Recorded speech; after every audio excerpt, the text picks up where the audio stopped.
Hello everyone, welcome to another exciting time on PHE. In our previous lesson, we looked at the meaning of track events. During the course of this lesson, we looked at the type of track events and also the meaning of long distance race, where we also looked at the various long distance races that we have and the requirements for long distance race, which talked about strength, agility, endurance, determination. I believe that we have answered our assignments, or we have done our assignment that has been placed in our content. Today, we are going to be looking at the relay race as an example of the track event. During the course of this lesson, we are going to be learning the meaning of relay race. We'll look at the different standard relay race.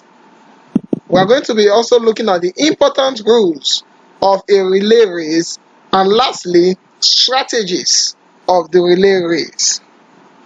First, what is a relay race? A relay race in athletics are team race on a track in which a runner takes a leg in the race and then exchange the baton with another until the race is completed. The relay race is seen as a team sport, which is you have a team of four. Four athletes are in a team. The first runner runs the first leg and starts with the baton. The last runner takes the final or the fourth leg and finishes with the baton. The winning team is determined by the last leg, that is, according to the position of the last runner. The purpose of this event is to exchange the relay baton around the exchange zone for the duration of the race. The exchange zone is seen as a place where a baton exchange takes place. It means that it is the exchange zone that makes the first runner to exchange the baton to his teammate. When that zone is passed and you have not exchanged your baton, it means that you may be disqualified. Examples of the relay race. We have the 4x100 meter relay. We have the 4x400 meter relay. We have the 4x200 meter relay, 4x800 meter relay, 4x1600 meter relay. But the standard relay race are the 4x100 meter relay race and the 4x400 meter relay race. So we are going to start with the first one, which is the 4x100 meter relay race. In this relay, there are four runners, each running an average of 100 meters before exchanging the baton to the next runner. The distance run is therefore 400 meters for the whole team. Each team runs an average of 100 meters. After running 100 meters, you will pass the baton to your next teammate, which also runs 100 meters.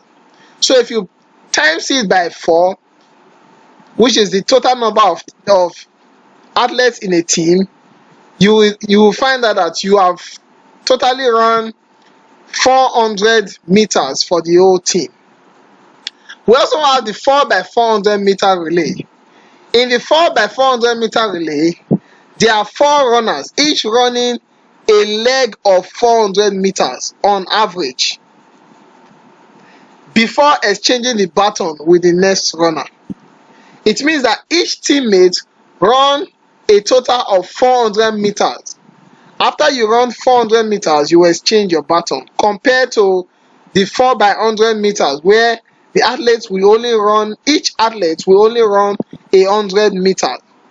The 4x400 meter relay race, each athlete run an average of 400 meters before exchanging the baton to his teammate during the exchange zone. Important rules in the relay race. The first rule that we should always remember is that the first runner starts the race with a baton. When the game is about to start, the first runner, which is running the first leg, holds the baton, thereby passing the baton to the second runner, to the third runner, and the final lap, which is the fourth runner. The baton must be exchanged at the end of a leg and with the exchange zone. And at the end of each leg, the baton must be exchanged during the exchange zone.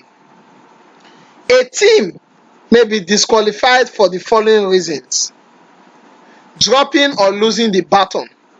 Now, the baton is like a cherished treasure during this race.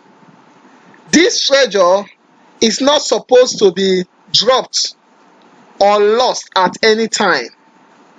From the beginning of the race to the end of the race, the baton is supposed to be held by each teammate. Any teammate that drops or loses the baton is already disqualified. The team is disqualified automatically. Another reason that may trigger a disqualification during the relay race is making improper baton exchange. Either you exchange before the exchange zone or you exchange after the exchange zone. If something like that is done, your team may also be disqualified. Another reason why a team can be disqualified is when you are preventing another competitor from passing. Each athlete has their different lanes, and if you leave your lane to disrupt another competitor from passing, you will be disqualified. You are to pass through your own lane so that you will not block or interrupt another runner from collecting or exchanging the baton. We also have crossing tracks and deliberately obstructing another athlete. If you do that, you can also be disqualified. Your team can be disqualified from the race. If you leave your track and move to another person's track, you have already obstructed the person from winning the race, which is automatic disqualification.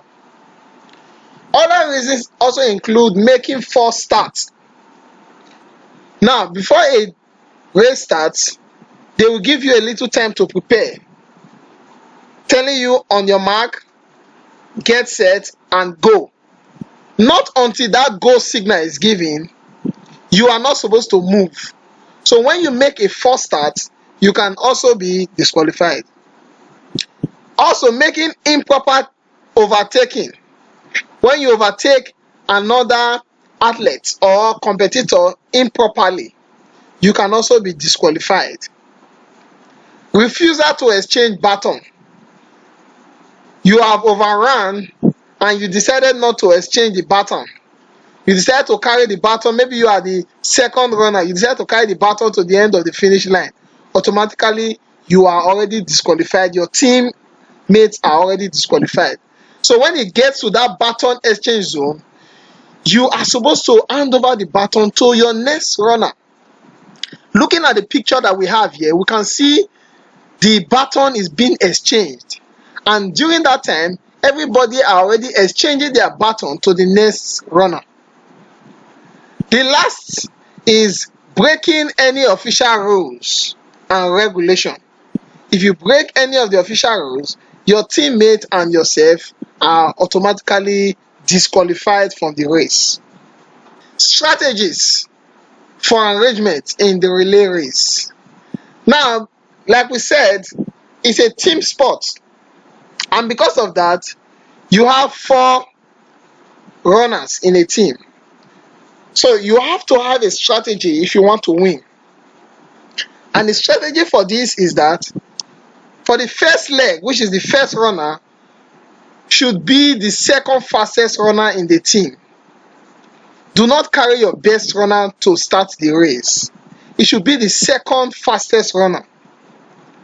Then the second leg, which is the second person to take the baton, should be the third fastest runner in your team. The third person to take the baton should always be the slowest or the least runner in your team, while the last person to finish it should be the fastest runner, and this person is called an anchor.